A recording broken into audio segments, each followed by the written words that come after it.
ప్రస్తుతం రాష్ట్రంలో అరాచక పాలన సాగుతుందని మానవ సంక్షేమాభివృద్ధి సంఘం రాష్ట్ర అధ్యక్షులు పెన్నం సుధాకర, రాష్ట్ర మహిళా అధ్యక్షురాలు పాల సుజాత, రాయలసీమ అధ్యక్షులు మేకల యేసు తెలిపారు.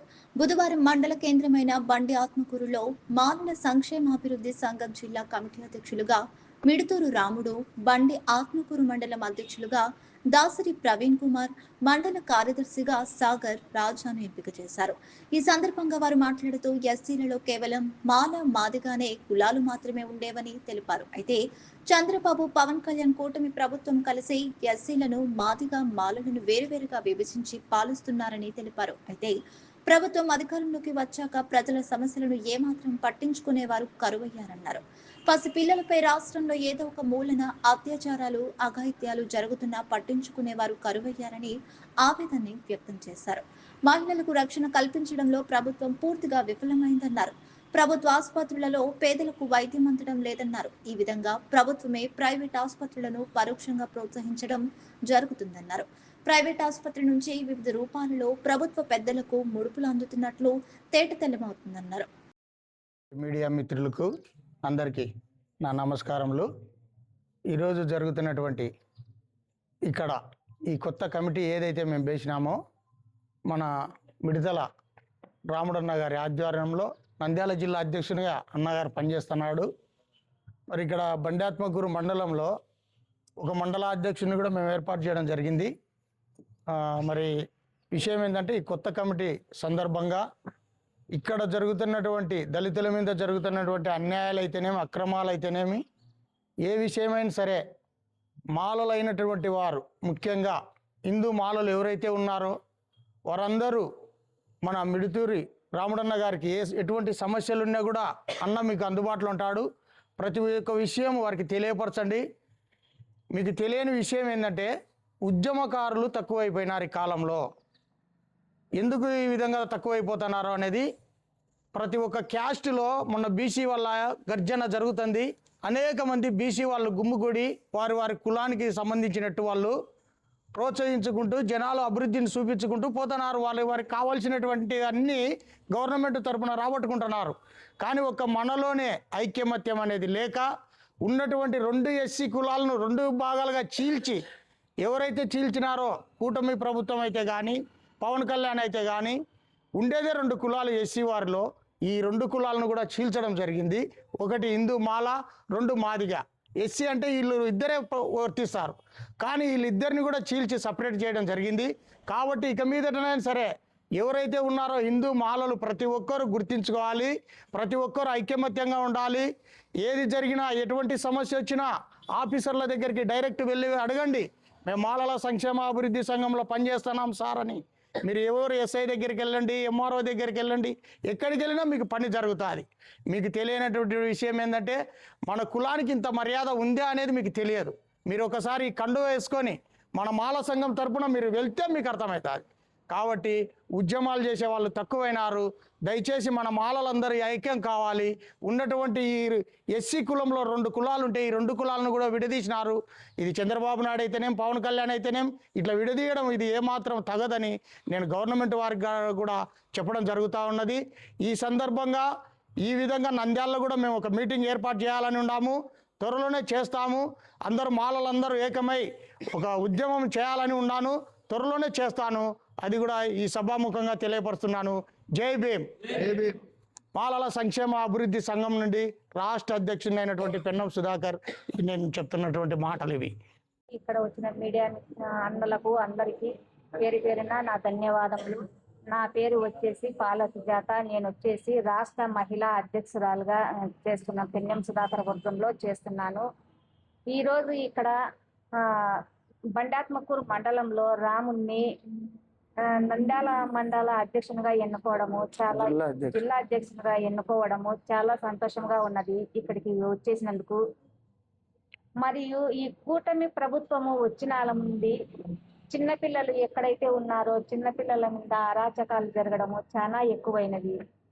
కాబట్టి కూటమి ప్రభుత్వము దయచేసి చిన్నపిల్లలు, ఆడపిల్లలను ఎక్కడైనా కానీ సురక్షితంగా వాళ్ళకు రక్షణ కల్పించవలసిందిగా నా తరపున నేను డిమాండ్ చేస్తూ అడుగుతున్నాను. ఆడవాళ్లకు రక్షణ కల్పించమని మరి చంద్రబాబు నాయుడు అయితేనేమి, మరి పవన్ కళ్యాణ్ గారిని అయితేనేమి, మా యొక్క మాలల సంక్షేమ అభివృద్ధి సంఘం నుంచి మేము డిమాండ్ కోరుకుంటూ ఉన్నాం. జై భీమ్.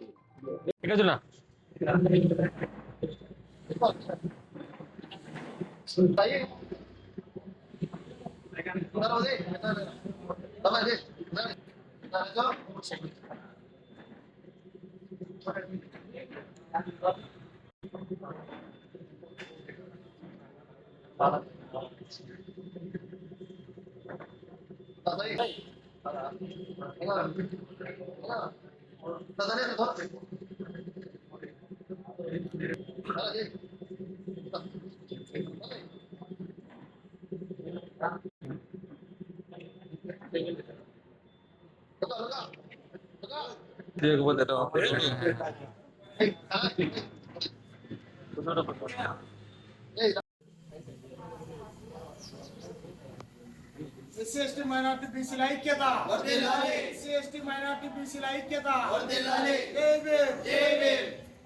అందరికీ జై భీమ్. జై భీమ్. ఇక్కడికి వచ్చిన ఎలక్ట్రానిక్ మీడియా వాళ్ళకు, మాలల సంక్షేమ సంఘానికి, ఇక్కడికి వచ్చిన మాలల కులస్తుల యూత్కు అందరికీ నా జై భీమ్. ఇక్కడ ఈ మీటింగ్ జరుపుకోవడం నాకు చాలా సంతోషకరంగా ఉంది. ఎందుకంటే మన బండాత్మకూరు మండలంలో మాలల నుంచి ఎవరు కూడా ముందుకు రావడం లేదు. మన అన్న రాముడు గారు ముందుకు వచ్చినందుకు చాలా థ్యాంక్స్ బ్రదర్. ఇలాంటి యూత్ ముందుకొచ్చి మన సంఘాలను, మనకు జరుగుతున్న అన్యాయాలను మీరు ఎదిరించి పోరాడి నిలిచి ఇక్కడ మనల్ని ఎవరైతే అనగదొక్కుతున్నారో వాళ్ళపై మీరు నిలబడాల్సిందిగా నేను నా సన్వినయంగా కోరుకుంటున్నాను. నా పేరు ఆనంద్, రాష్ట్ర వర్కింగ్ ప్రెసిడెంట్ను మాట్లాడుతున్నాను. జై భీమ్. జై భీమ్. చాగలవారి మండల అధ్యక్షుని. నా పేరు సింహం రత్నం. మేము ఈరోజు కూడికి లేవంటే రాముని మండల అధ్యక్షుడిగా ఎన్నుకోవడానికి మేమందరం సమావేశమైనాం.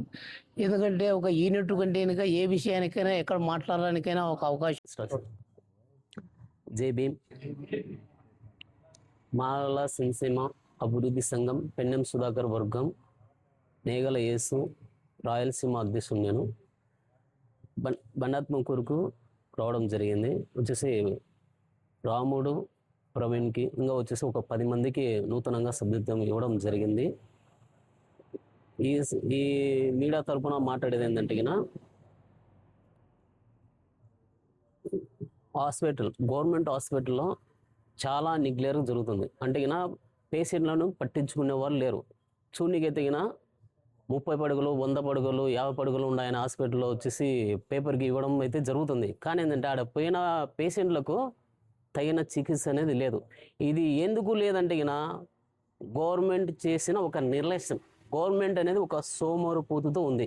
అది కుటుంబ ప్రభుత్వమైనా కేంద్ర ప్రభుత్వమైనా సరే ఒక సోమరితనం అనేది ప్రవహిస్తుంది. ఏంటంటే ప్రజల పట్ల ఏమాత్రం అవగాహన లేకుండా, ప్రజలను మేలు అనేది ఏమాత్రం చేయకుండా ఉందన్నమాట. కాబట్టి ఏంటికి చేయకుండా ఉందంటే ఈ గవర్నమెంట్ హాస్పిటల్లో నిర్లక్ష్యం చేస్తే ఆ పేషెంట్లు ఏం చేస్తారంటే ప్రైవేట్కి పోతారు. ప్రైవేట్కి పోయినా అంటే ఆడ మెరుగైన చికిత్స జరుగుతుంది. వాళ్ళు అమౌంట్ ఖర్చు పెడతాను, మెరుగైన చికిత్స జరుగుతుంది. ఆడేందంటే సమస్యల నుంచి బయటపడుతున్నారు. ఇదే ఏంటంటే గవర్నమెంట్ హాస్పిటల్లో నెగ్లెక్ట్ చేస్తున్నారు. కాబట్టి ఏంటంటే ఈ నెగ్లెక్ట్ చేయడం వల్ల ఏంటంటే గవర్నమెంట్కి లాభం వస్తుంది. ప్రైవేట్ వాళ్ళ నుంచి కమిషన్ ఏమన్నా తీసుకుంటుండొచ్చు, లేకపోతే ట్యాబ్లెట్ల వారు ఏమైనా కమిషన్ తీసుకోవచ్చు. కాబట్టి ఏంటంటే నేను చెప్పేది ఏంటంటే ఇట్లా నిర్లక్ష్యం అనేది ఏ హాస్పిటల్లో ఉండకూడదు. చంద్రబాబు గారికి, మన గౌరవనీయులైన చంద్రబాబు గారికి, డిప్యూటీ సీఎం పవన్ కళ్యాణ్ గారికి నేను రిక్వెస్ట్ చెప్పేది ఏంటంటే గవర్నమెంట్ హాస్పిటల్లో చాలా నెగ్లెక్ట్గా ఉంది. వచ్చేసి పేషెంట్లను పట్టించుకునే వాళ్ళు లేరు. దయచేసి పేషెంట్లను పట్టించుకునే వాళ్ళకి మెరుగైన వైద్యం చేయాలని కోరుతున్నాను. ఇంకొకటి ఏంటంటే గవర్నమెంట్ ఉన్న హాస్పిటల్ అనేది మెడికల్ ఇప్పుడు ఏం చేస్తున్నారంటే ప్రైవేటీకరణ చేయాలని చూస్తున్నారు. ప్రైవేటీకరణ చేస్తే ఉన్నవాళ్ళు చదువుకుంటారు, లేని వాళ్ళ పరిస్థితి ఏంది? ఇప్పుడు మామూలుగా గవర్నమెంట్గా ఉన్న ఇలాగ అది మెడికల్ కాలేజీలో మీరేం చేస్తున్నారు, ప్రైవేట్గా చేయాలన్నారు. అంటే ప్రైవేట్గా చేసినప్పుడు ఏం చేస్తున్నారంటే అధిక భారం ఏంటంటే ప్రజల మీద వేయాలని చూస్తారు. ఇప్పుడు డబ్బులు లేని వాళ్ళు చాలామంది ఏం చేస్తారంటే చాలా లేని వాళ్ళు ఏం చేసి ఆ ఫ్రీ వస్తుంది కాబట్టి ఆ కాలేజీలో చదువుకొని ఎంతోమంది ప్రైజులు అవుతారు. ఇప్పుడు నువ్వు ప్రైవేటీకరణ చేస్తే ఆ చదువుకునే అవకాశం వాళ్ళ నుంచి దూరం చేస్తున్నారు. కాబట్టి ఏంటంటే నేను ఒక కూటమి ప్రభుత్వానికి చెప్తున్నాను, ఈ ప్రైవేటీకరణ చేయడం చాలా నష్టపోతారు ప్రజలు. కాబట్టి ఈ ప్రైవేటీకరణ బంద్ చేయాలి. ఇంకొకటి ఏంటంటే లాస్ట్ ఫైనల్ చెప్పేది ఏంటంటే సనాతన ధర్మంలో ఏం చేస్తున్నారంటే గిన సమానత్వం ఉంది అనే దాంతో చాలామంది రోడ్ల మీద చెప్పుకుంటూ పోతున్నారు. సమానత్వం ఉంటే గిన తెలంగాణలో వచ్చేసి రీసెంట్గా ఒక 2 days కిందట జరిగింది ఏంటంటే గిన ఒక రజాకు సంబంధించిన కులంలో వచ్చేసి గుడిలోకి పోతే దేవుణ్ణి దర్శించడానికి వెళ్ళిన వాళ్ళు గుడిలోకి పోతే గిన అతను ఏమాత్రం కనికరం లేకుండా వాళ్ళని ఈర్చి కాళ్ళతో కొట్టుకుండా బయటకేసి 2 సంవత్సరాల పాపను కాళ్ళతో కొట్టినాడు. ఆ పాప ఏం చేస్తుందంటే చనిపోయింది. అంటే ఏమాత్రం కనికరం లేదా? అంటే గుడిలోకి పోయి స్వతంత్రంగా దేవుణ్ణి దర్శించుంటే అవకాశం కూడా లేకుండా ఉంది. ఇటువంటి దేశంలో మనం ఉండేందుకు చాలా సిగ్గుచేటుగా ఉన్నది. అర్థమవుతుందా? ఈ విధంగా ఎప్పుడే కానీ ఉండకూడదు. సమానత్వం అంటే ఏంది? ఎదుటివాడు ఎవడైనా సరే మనతో సమానం ఉండేటట్టు ఉండాలి. కాబట్టి ఈ సమానత్వం ఉంది అని చెప్పుకున్న వాళ్ళకు నేను హెచ్చరిక చేస్తున్నా. సమానత్వం ఉంటే ఆ పాపకు జరిగిన అన్యాయం పట్ల ఆ దౌర్జన్యం చేసిన వ్యక్తి పట్ల తగిన చర్య తీసుకోవాలి, అతనికి శిక్ష పడాలని నేను గవర్నమెంట్కు విన్నపంతో చెప్తున్నాను. మాలల సంక్షేమ అభివృద్ధి సంఘం నుండి రాయలసీమ అధ్యక్షుడు నా యొక్క డిమాండ్. జై భీమ్. జై భీమ్.